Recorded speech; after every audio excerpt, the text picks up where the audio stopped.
It's the early hours of April 15th, 1912. The RMS Titanic, once hailed as unsinkable, is now fighting a losing battle against the freezing Atlantic. For over 2 hours, she's been taking on water after striking an iceberg, and by 2 a.m., her bow is completely submerged.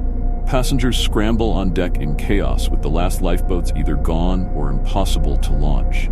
Over 1,500 people remain on board, and as the ship tilts at an increasingly steep angle, desperation fills the air. Titanic's band plays a hymn, their final offering to calm the terrified crowd.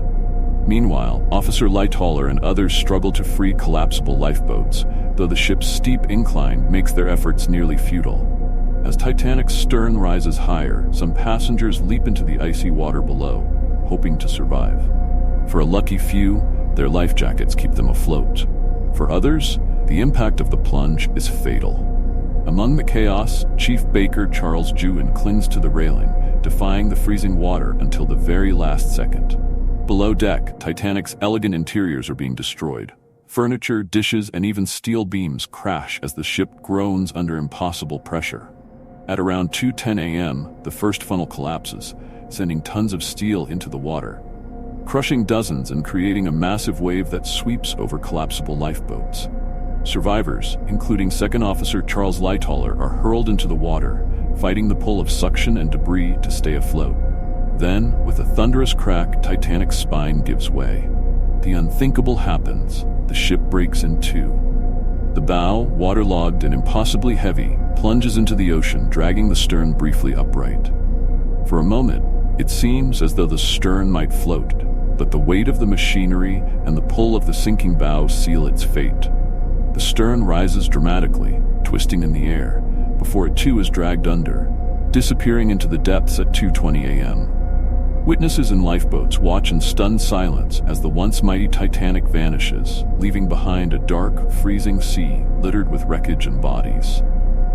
For those still alive in the water, the nightmare continues.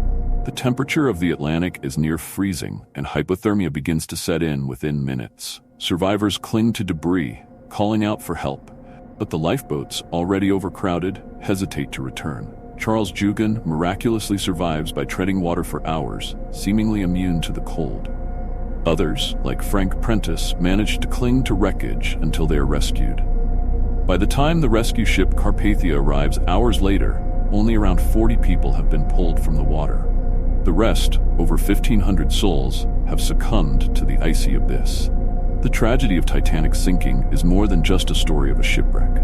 It's a haunting reminder of human hubris, bravery, and vulnerability. The ship that symbolized the height of engineering and luxury became a stage for unimaginable suffering and heroism.